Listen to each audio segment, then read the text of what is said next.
ꯃꯁꯤꯒꯤ ꯍꯨꯝꯁꯨꯕ ꯇꯥꯝ ꯑꯃ ꯂꯥꯛꯄ ꯑꯁꯤꯗ ꯃꯅꯤꯄꯨꯔꯒꯤ ꯀꯔꯤꯁꯨ ꯌꯥꯎꯗꯦꯅ ꯈꯜꯂꯤ ꯏꯟꯗꯤꯌꯥ ꯄꯨꯝꯕꯒꯤ ꯑꯣꯏꯕꯗ ꯂꯧꯃꯤꯒꯤ ꯁꯤꯟꯃꯤꯒꯤ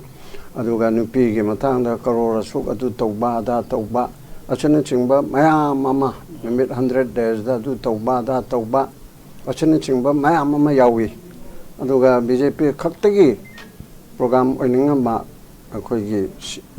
uniform civil code ꯀꯥꯗꯨꯗꯤ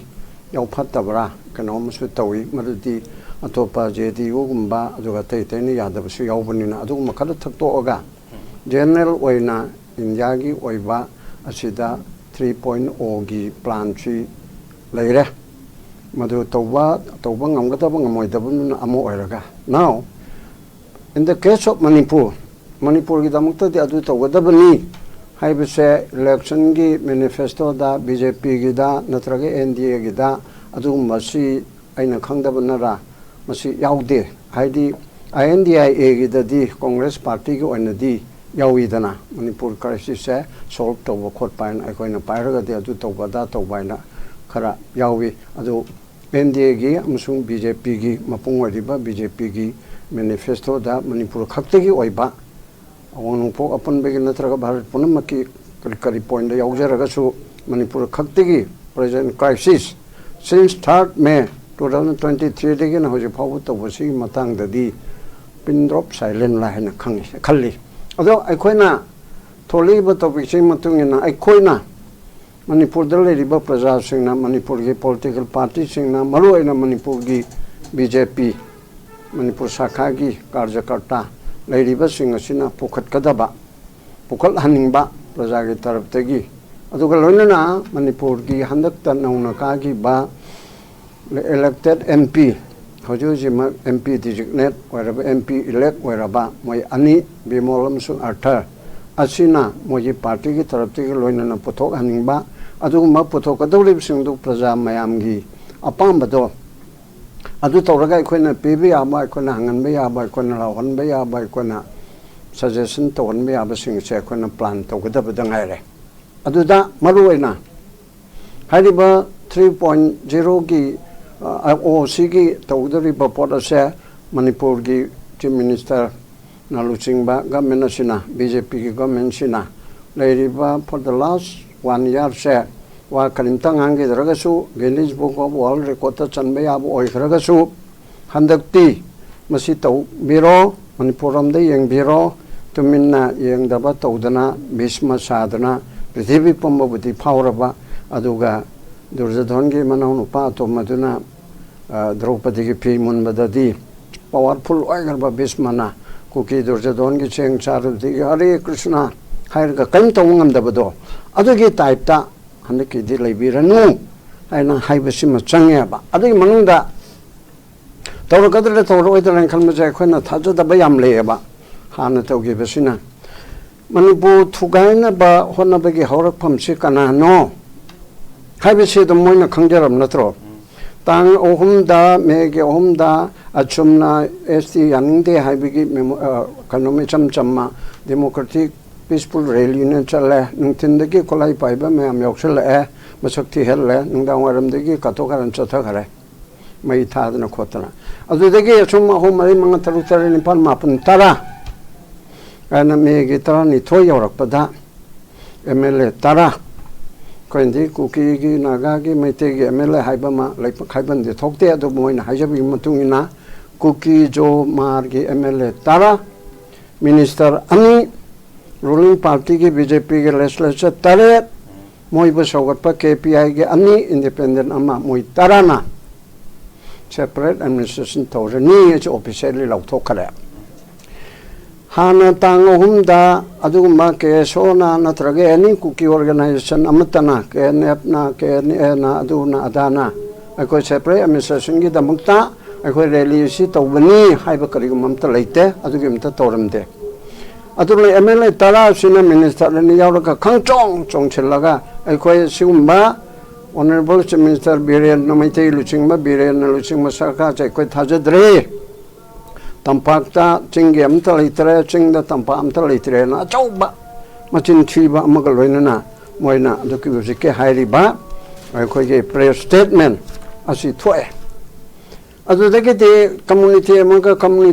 yingthin hanba to promote enmity between the two communities, particularly Kuki versus Meitei. Asila angareba.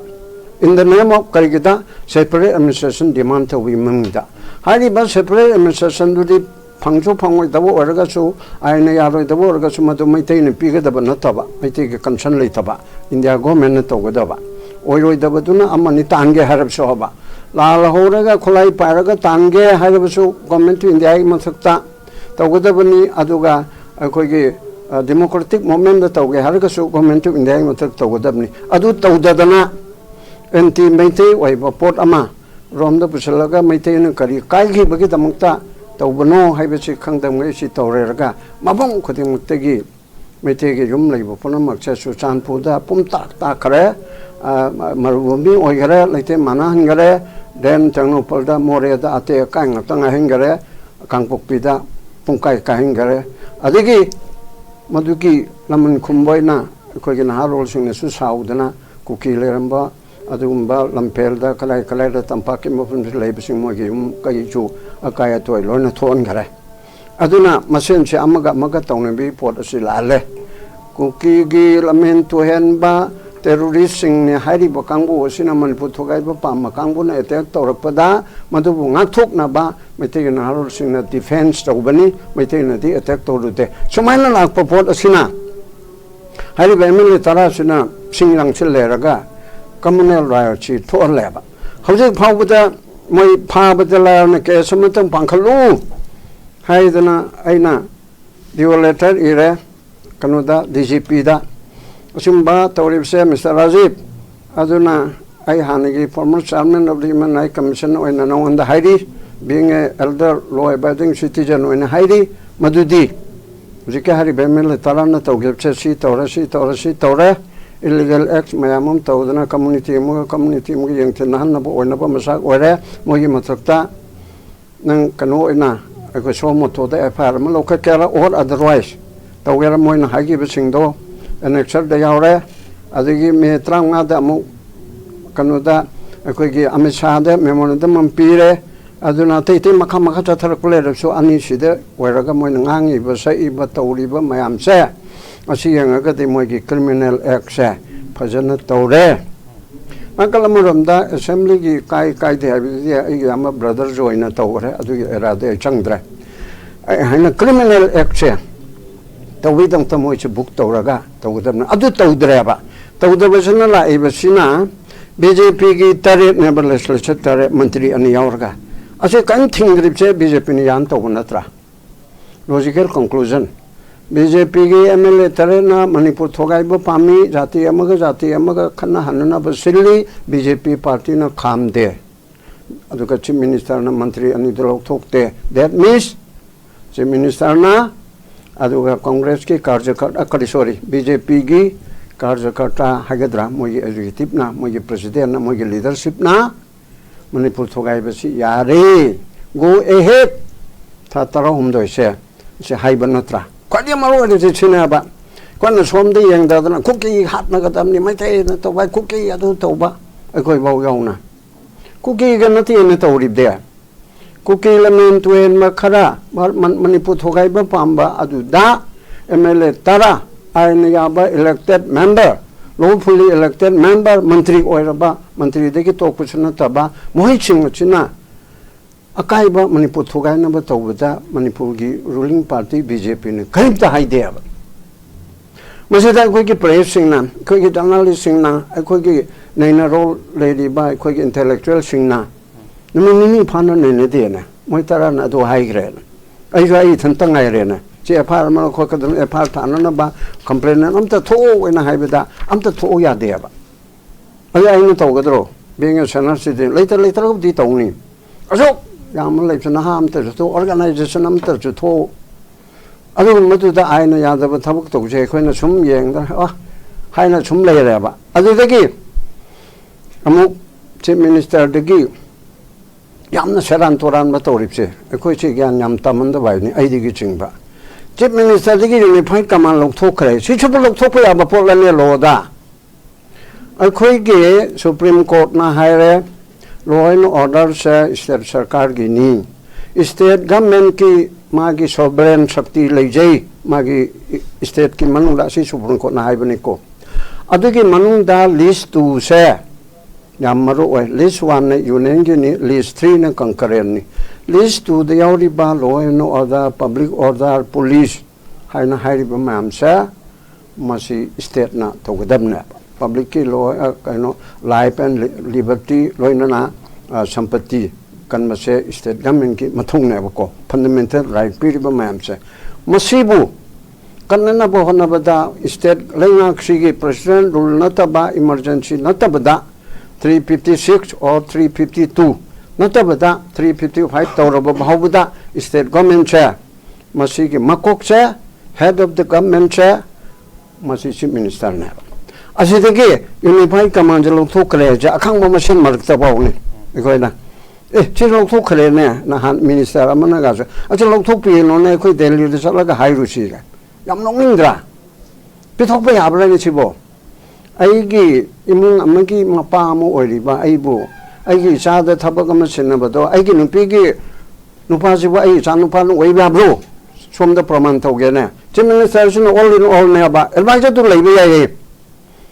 without any portfolio pai da ya ba che khodamana da jyoti basudu kari portfolio pai gi ngarang kananu ma am ta pai gi de ai do khang udre ko ji ro walu portfolio am ta pai de ba only chief minister khak to oya ba jene administration jo ma pai de ba lo na ma mai ma te thar ni pa lo pi to si ya ba atai te state di portfolio jo home person ba finance person ma jene administration person ba lo to gi de state ma cham cha da adu kana um pukchel to bu di portfolio ama bhaw pai de ba headmaster na class sang da bu mane class sang ge su ya adu mai na lo ni pe thok to libli ya ba adu mai na chief minister na hairiba unified command security forces central forces mayam state forces mayam makal mayam se masi punchil hanna ba mage londa da hairi se kali tawna ba synergize tawna ba synergize si punchil han ba punnaga wok tawna ba adugi yengchinna ba chairman mogi meeting do adu tawna ba committee me ki chairman hapana ba okay assembly the labor committee pulum ki chairman chief minister yawro cabinet yawro aduna adugum bagi have to da security advisor na hairiba central forces ma'am chene state ke ma'am se nang khali yang shulu ke ta karni ne haina people ne ba aduga not that aduda du pe hamu chief minister chi as ai kan te le jadre ai khong kholani punchalam ni ga ai dana angang sing na movement tawda ai gi shakti kan te le tre ka ai dana ka hairi se asi achok nam thak am natro ai china orabasu amamo orabasu mangon da lejeri ba pot adu mai makhon na mathatok satok tana lo hreraga mana kakthalo na kakthal hangraga ai de kakthal pi gre na haibasi toksinam sigum ba maya mamale re ba aduna tawri ba meter sidi kuki na mai tei mathakta tawba mama tawba hari ba mayam adom da mapung na te government of manipur na government of india na lotuna raga manipur thugai na ba kuki kangbu da mapani changpa kene b kene b che manungi kangbu na haire moise manipur ge kangbu na sabani manipur ge kuki na asongi burma ge de laibedo adugi branch amoina tawbani aduga india government ga lotuna raga india ge security forces mam de lotuna raga nsn im gi su tak thok pa yana na ba aduga maitei la lo su tak thok pa yana na ba tawba pot amani aduda praja mam na support tawbani haira bana aduna di hairiba leiriba mam sida akhoi gi issue tawliba kholiba punam si kham ge su khamoye su punam ga se government of manipur mangwandi shakti lona maglok thokhi bana te pithokhi bani mana state government na togada ba list u de yaw base central government na lok thokada base 352 ga 356 ka ai di emergency ga president rule khakta na tana adu de chemistry le roi adu khak na tana 355 te so state government shakti lok thokte ba yam cheng na haire ba 355 te di external aggression and internal disturbance le raba state amada ador di central government na mateng pang ga government na chu hing dana atum le hen ga da bani mateng pang da bani haidi in head of the civil administration haina haibana ba adu da logi bana te pithoki bana haibane in head of the civil administration haidi da central process me am la ka moine sendu em la ko ge neutrality maintain to what is bloody मोइगे करीनोबा मोइ neutrality तौनबा थारकतेबा state force मतेंग पांगुचो district administration मतेंग पांगुचो हाइरगा लापनाबदा अखोइदा अमसु याउदे न फारबने ये मोइ सुमुनने सेंदोय रोजी सुप्रीम कोर्ट मथंग मथंग यौना कनि मोइ प्रॉब्लम ओइदोरिनेबा अदर मोइदी स्टेट फोर्सेस ना मैते लालुबनम थनब थिंगबो वरबसु कुकी लालुबनम थनब थिंगबो वरबसु मोइने चटपंग मोइदाबा डिफिकल्ट टेरेन चिंग मानगी ओइबा दुदा आरएफ कोंबा यामने एक्सपर्टाइज लेरब कांगोना मतेंग पांगबिरेगा स्टेट पोस्ट मतेंग पामगा अदुमा शांति पुरकनाबा अदुगा कन इंसर्जेंसी कंटेन तौननबा मिलिटेंट कंटेन तौनबा होनबा मतेंग पांगुसो हाइगने हाइरगा येंग्रा लेरेबा ओजा याम तेन अदुम याम खंग सांगदबिदो जे हाइबिगिबा NDA gi and another 3.0 jina within 100 days manung the Manipur problem je resolve toroga solution putona bona gane hai hi wafam leire loina Manipur le riba myam pumba Manipur gi issue je karino Manipur gi geography je karino Manipur le riba community machine kya no makoi na kanano mi myam je akoi je zadagi hauraga furup machine je batang to hayallo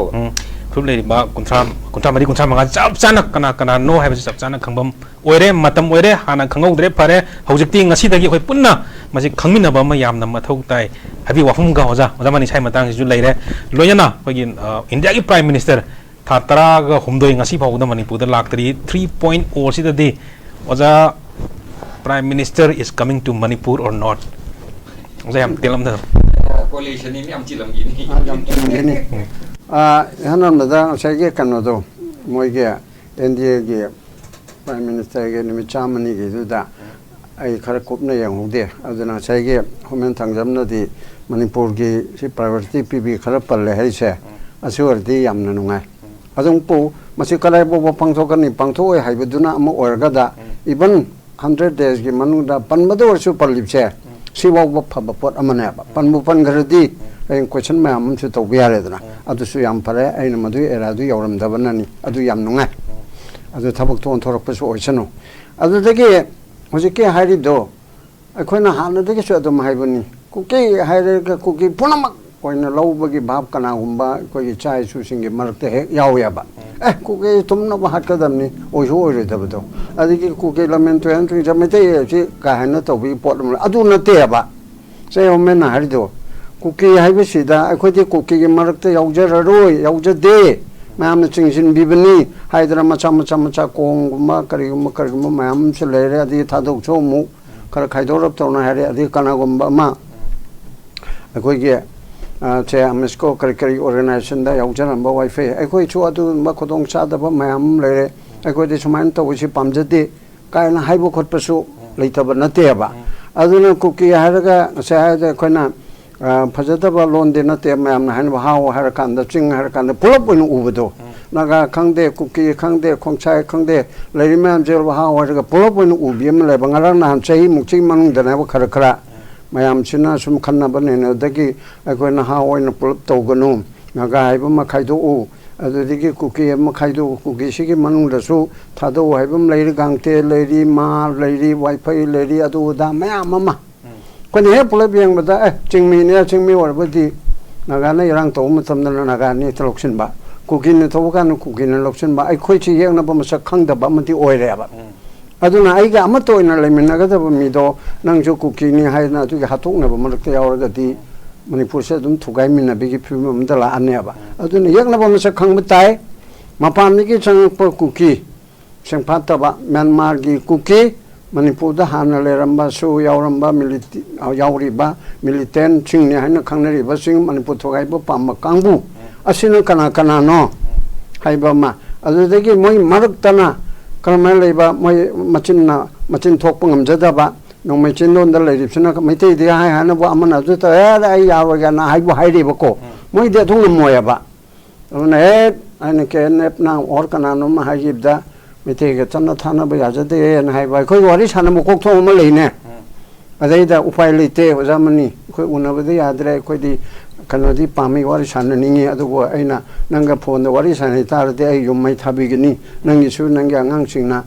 फत्ता हाइबिगनि हाइदिमने बसे अदुना अदुइ मतंगदा अदुनि कला कलानो गवातीदा wari watai sanare na mi mate ani ohum na Manipur puma represent to ya bro mate kuki ani ohum na kuki puna represent to ya bro marum bang khalo unna bani dana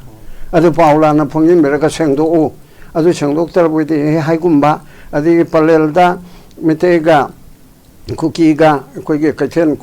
mate na pambat